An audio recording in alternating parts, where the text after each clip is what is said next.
Hi folks, welcome back to Tilting a Win. This is Dwight Lilly, your host, and today I'm going to be talking about the meeting we had today, this morning at 8 o'clock with our newly elected congressman for the 4th Congressional District of Nevada. Cresent Hardy is somebody that I wasn't really too up to speed on. I wasn't really aware of that much of what he stood for, because originally I had been backing another candidate for that position, and so when he had won the primary, I just went along with the flow and voted for him, because there's no way I was going to vote to re-elect the liberal left-winger that they'd had in the same position these last 4 years. But today was a real eye-opener. To begin with, we entered the building this morning. The meeting was held at the Nye County Commissioners' Chambers down off Calvada, and it was scheduled to start at 8 o'clock. And I got there about 20-25 minutes early, and Cresent Hardy, our congressman-elect, was standing in the foyer shaking hands with people, and there was just a really good energy about the man as we came into the building. And as I entered the chambers, there was lots of people milling around. I noticed that there was 3 of our council members present. There was our state legislator was present. There was various community leaders that were in the audience. And I would say that the chambers was about 50% full, and which is telling in itself, because you would think if people wanted to be active and ensure that the interests of our county were carried forward into Congress by our new congressman, that they'd take the time to come down to that meeting. However, I can understand 8 o'clock in the morning on a Monday, people working and so forth. And that's kind of the reason I decided to put this show on here, is to explain my thoughts and my feelings as the meeting went on, and what was covered, and what I took away from the meeting with the congressman. He was leaving the meeting at 10 o'clock. In fact, he ended it right at 10 sharp because he had to continue on up the highway to our county seat, which is in Tonopah, which is a good 3-hour drive to the north, as he had another meeting like this. What the congressman-elect is doing is he's going around the district, and he's meeting with groups like this one.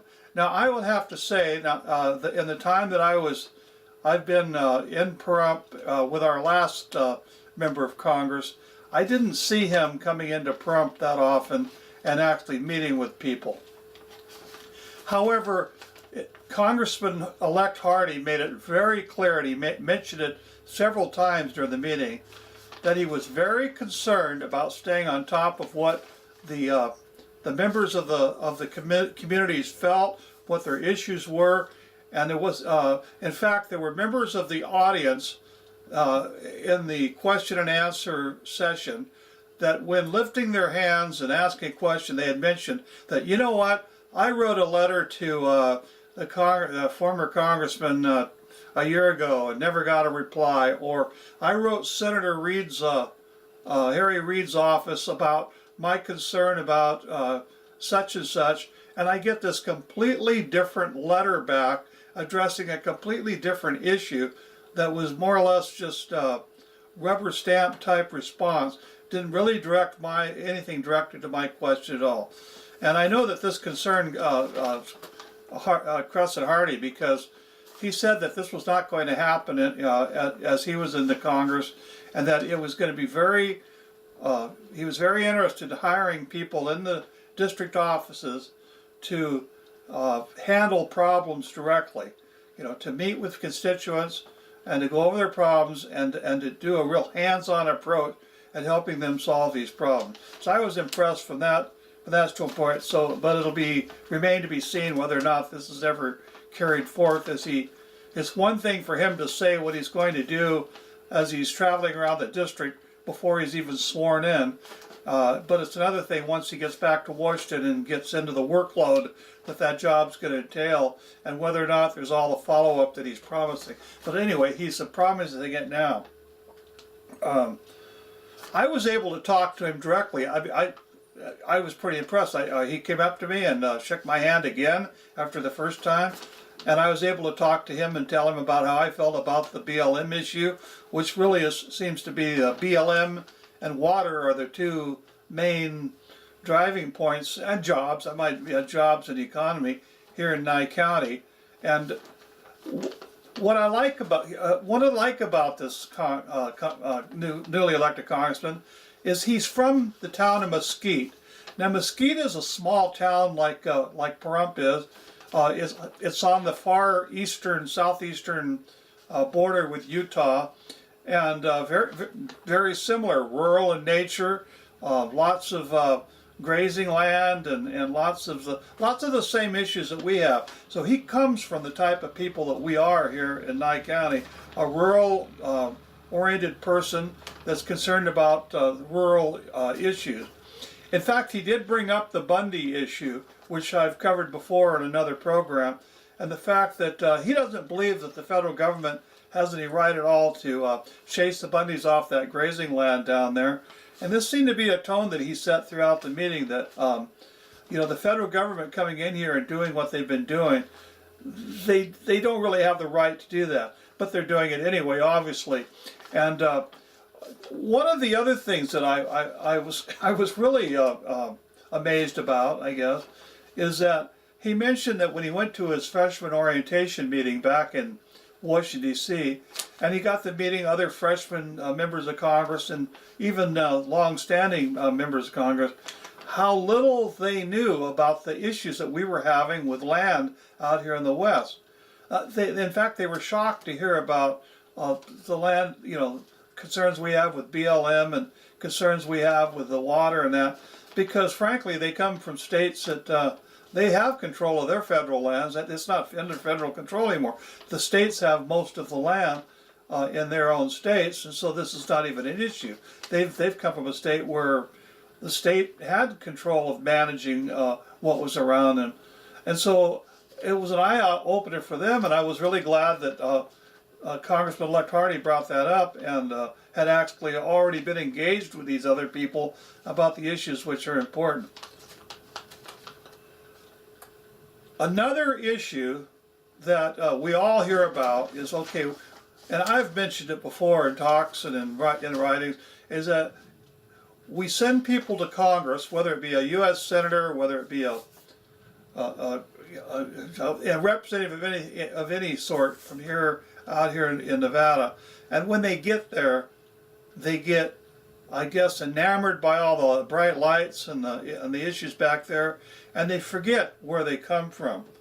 They become just another member of the group back there, a team player or what have you, and so way back here in Nevada is not really where they any longer come from. In fact, that came up in the Senate races in elections a few weeks ago, when the former now former senator from the state of Louisiana lost her election, and it was brought up. A big issue in that election was the fact that she didn't even live in Louisiana anymore. In fact, all she did was keep an address at her mother's house in New Orleans area. And she and her husband and kids were all living back in Washington, D.C. Kids were enrolled there. She basically was a Washington, D.C. resident. And this is true of a lot of these people. They go back there and get a home back there, and they start becoming part of those communities. And it's way back here, and then I suppose they call their offices a few times a day and find out what's going on back in the home front. But other than that, they're pretty much living a life back there. And this Congressman-elect, at least how he came across from today, folks, is not intended to be like that. He claims that, and I have to agree with him again, in my agreement, Congressman-elect Hardy has been a business owner up until he really got more involved in politics, and he sold his business to his partner. But they owned, as I understand it, a construction company located over there in the Mesquite area, and they had over 300 employees. So Congressman Hardy, not only being from a rural area, he also comes from the standpoint of being a business owner, a person that knows how hard it is to run a business in today's economics, and how very much the federal government causes problems that businesses really don't need, and in fact can prevent businesses from growing. Now, he remarked that since the Obama administration has taken over, their employment had shrank from 800 down into the 150, 200 employee range. And in fact, now his business partner, his former business partner, is saying that he's going to shrink the company down to less than 50 employees in size. And why? Because of Obamacare. You know, I know you people out there that don't have businesses probably believe this is a big smokescreen, but this is a very expensive necklace put around the, heavy necklace, a heavy burden put around the owners of businesses to throw this expense on them. They have to provide health care for their employees. They have to, add more added expenses to their business operations. They're already, in many cases, dealing with very small profit margins in the economic times that we find ourselves in now. And so, again, Congressman Hardy seems to be right on the message point there. In fact, on the Obamacare issue, he said he was surprised when he got back there to find out that, he like all members of Congress now, he has to buy into the Obamacare program too. So they're going to be taking money out of his paycheck that he gets as being a Congress member, and he has to buy for his own Obamacare insurance.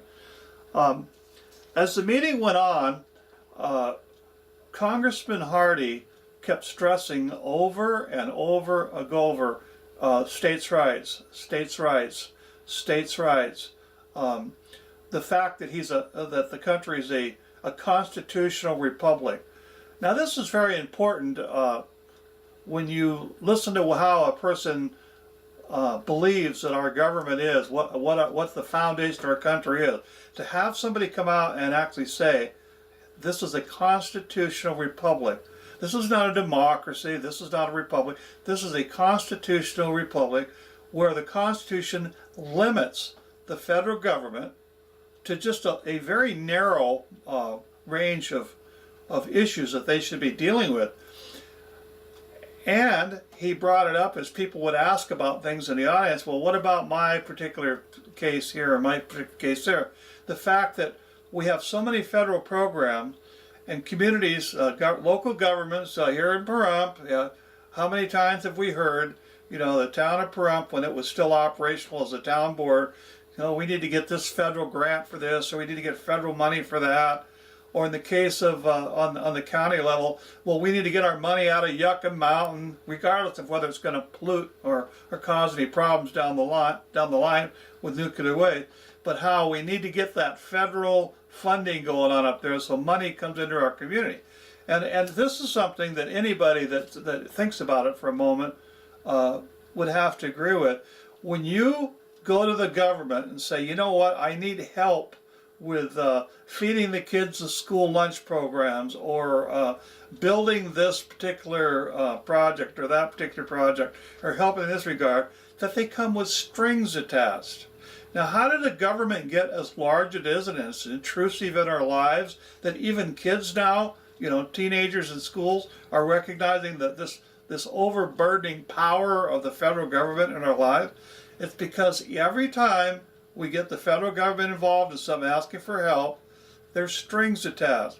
They want something back in return for helping us with our own money, I might add. Now, this is what is ironic about this whole thing. We get taxed.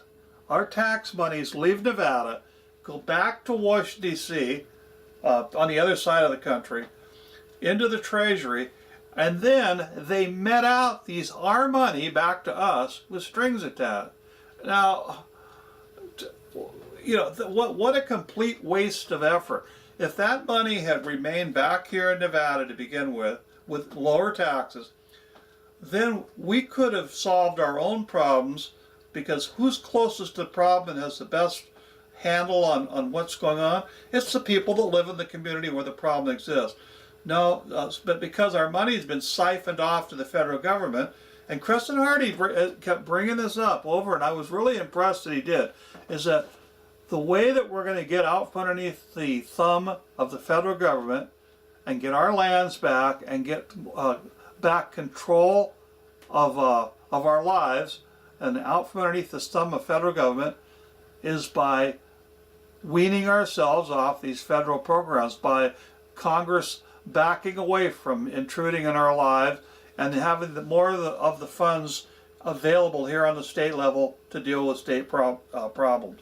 And this goes from everything, from education. How did we get into this No Child Left Behind Act? The federal government has no business in the education of our children here in Nevada, or of telling us how we have to have testing or what type of testing. And the other one that came up during this meeting was a question about this Common Core, which is becoming a real hot topic around here, where they have these, this, again, another government idea of how we're supposed to educate our kids, which is we're finding out is a disaster when it's really tried to be put into play. But again, the federal government sends the federal tax dollars back here, our money, but now it's their money, they think it's their money, back here, and then by giving us the money, they make us buy into some program that they've decided that they want the nation to have. You only need to listen to Obama when he gets in front of the TV cameras. Listen to what he's talking about and how he talks about him solving this problem or him solving that problem or this immigration problem or that immigration problem or this education problem or that education problem or this housing problem or what this problem or that problem. And now he's involved in law enforcement, telling towns like Ferguson or telling people up in the city of New York how to run their police department. He thinks that he's the king of the entire country, and that his idea is he needs to just get in there and fix these things. Well, there's really none of his business. You know, he's the president of the United States, and with a constitutional republic, it should be limited. I mean, it was designed that way by our founder, that he focused on very narrow areas of federal governing, things like making sure the waterways are open for interstate traffic and national defense and issues like that, and not in the micromanaging of our state. And I was impressed that Congressman Hardy was on board with this. I'm trying to see here on my notes here what else I copied down here. Let me look here for a second.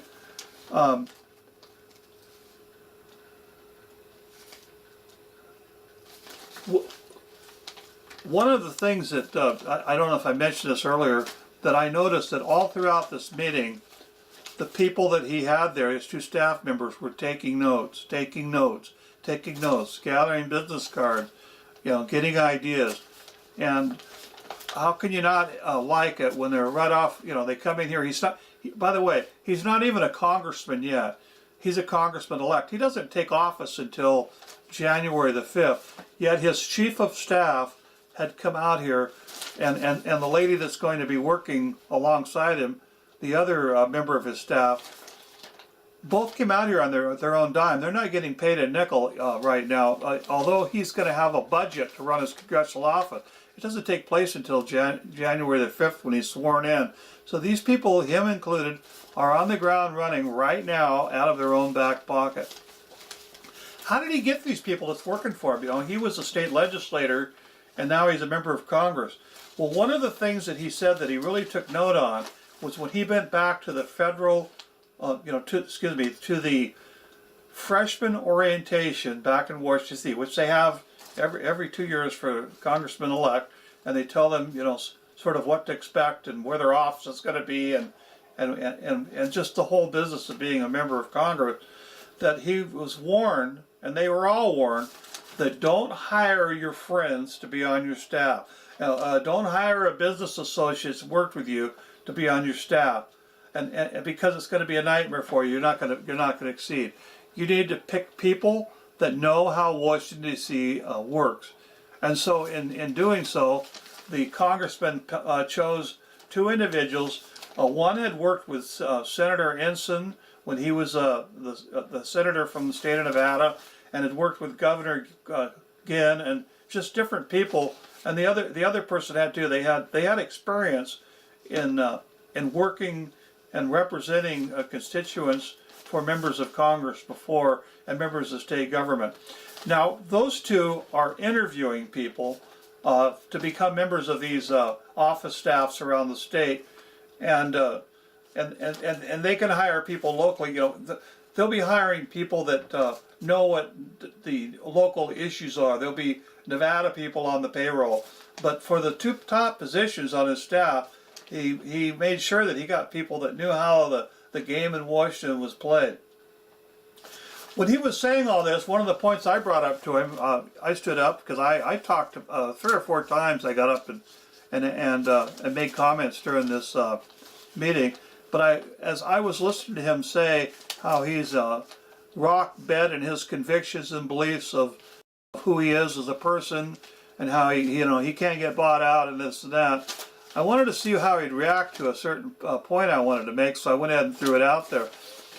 When he gets back to Congress, and a bill comes up before him, and it frankly violates his own beliefs about the limits of federal government and the rights of states, what's he going to do when the people come to him and say, well, I'm not going to, if you don't support this bill, and on the other hand, you're trying to get lands released from the federal government back in your state, you better think about that, because I'm not going to vote for you and to help you in that regard if you're not willing to give me what I need, because there's going to be this constant give and take. I think he's aware of that, because I know that he really I really had his attention with the points I was bringing up, and he said that he claims he's going to be firm in his convictions. He's not going to back away. And so I wanted to mention to him and the audience, as this man sitting here or standing here telling us this, be prepared that you're going to have to really get behind him and shout loud and clear. It's not just going to be him that can be getting these the things that we want, because he's going to run into opposition, frankly, back there by the other people. Congress is a game. The lobbyists there. He claims he hasn't met any of these $1 million lobbyists yet, because I suppose he was only back there a few days or what have you. But you better believe when he gets set up in his office, these lobbyists are going to become calling on him and wanting him, to get into his ear and flashing money in front of his face and everything else. Big fancy dinners here and meals there and what have you, in order to get his support for bill.